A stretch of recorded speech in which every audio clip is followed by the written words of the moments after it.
This is Danny Blyth from the College of Integrated Chinese Medicine. This is for Chinese medicine students only. Please pause and read. So we'll briefly introduce all of the intrinsic hand muscles. The good news is that you only need to learn the abductors, digiti minimi and pollicis brevis, opponens pollicis, and the first dorsal interosseus muscle. The rest are just for fun. So in the hand, the extrinsic muscles are to do with power and the intrinsic muscles are to do with precision. So we've got the Thenar Eminence and the Hypothenar Eminence in the Palmar aspect. And we remember these like two loaves. They're like two loaves of bread sticking out. So the Hypothenar Eminence has to do with the little finger. So the loaf with the L is the lost one, the one that doesn't belong to the routes, which in this case is Palmaris brevis, which comes across here. So it inserts into the Flexor retinaculum, it covers the carpal tunnel and comes across. And then we have the OAF muscles.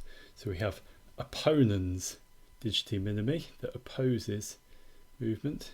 We have the A is Abductor digiti minimi that pushes the little finger out, and the F is the Flexor digiti minimi that flexes the little finger. So the opponens muscle sits deep and you can feel it, but these three muscles are very hard to see the difference, but you can kind of feel if you get the movements. So the opponens is deep. On the outside aspect running up here, we have the abductor digiti minimi. If we roll the little finger up, so small intestine 2 first of all is over the tendon of the abductor digiti minimi. It's where the red and the white skin meet, and it's at the flare of the base of the proximal phalanx. Small intestine 3 is also between the red and white skin. It's at the flare of the head of the fifth metacarpal. It's in between the abductor digiti minimi, which you can see this muscle. If you push out your little finger, you can see it come up, and the bone. So you get this nice seam in here. And then small intestine 4 is also in between the carpals and this abductor digiti minimi. So small intestine 2 at the tendon, small intestine 3 and 4 in between the fifth metacarpal and the abductor digiti minimi. And then heart 8 is in the belly of flexor digiti minimi, and if you went deeply enough you'd also get to flexor digiti minimi from the small intestine points.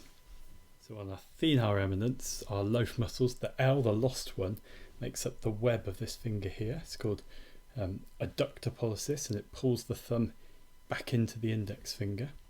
It comes across a sail-shaped muscle that comes across from the second and third metatarsal and inserts here. Our OAF, we've got opponens pollicis. It's just a thin strip. It runs deep again, and there's a thin strip that you can feel in here, and it opposes the thumb to the little finger. And then you've got the abductor pollicis brevis, which abducts the fingers. Remember, abducts the thumb, which is like glove puppet shape. And then finally at the top you've got the flexor pollicis brevis, which flexes the thumb. Remember, flexing the thumb brings the thumb down across the hand. So there's your three muscles and the lost one. So midway down the first metacarpal, and in between the bone and this seam, which is made by the muscle bulk, which is opponens pollicis and adductor pollicis brevis, is lung 10. And in this sail-shaped adductor pollicis is pericardium 8, which is at the flare of the head of the third metacarpal on the radial side. So on the dorsal aspect we've got some tendons to avoid. So if you make a cat's claw, you've got the 4 tendons of extensor digitorum that form a big clump. You've got the extensor digiti minimi extending the little finger. You've got extensor indicis that extends the index finger, and extensor pollicis longus that extends the thumb. So on the dorsal aspect of the hand, in between the metacarpals, we've got the dorsal interossei muscles, so the dorsal in between the bones, and we call them DABs for short, because the dorsal abduct the fingers. If you spread your fingers out, that's what the DABs are doing. So on the large intestine channel, we've got large intestine 3 is at the flare of the head of the second MC, and it's in between the first dorsal interosseous muscle, the first DAB, and the bone. And then large intestine 4 is at the flare of the base of the second MC, and it's right in the belly of the dorsal interosseous muscle. Triple burner 2 is at the flare of the base of the proximal phalanx of the ring finger, just on the corner, and that's in the where the DAB inserts. And then we come over to the other side, triple burner 3, which is at the flare of the head, or in a notch just proximal to the flare of the head. There's a little notch in there, and that's in the dorsal interosseous muscle. So we'd also have Yaotongxue points would be in the dorsal interosseous here, and the Luozhen point at the flare of the head of this bone would be in the dorsal interosseous muscle as well. So to find the Baxie points, if we make a triangle from the height of the 2 MCP joints and the crease, where the crease meets, forms a little triangle. If we go right into the centre of that triangle, that's the Baxie point, one for each finger, and they go into the interosseous muscles as well.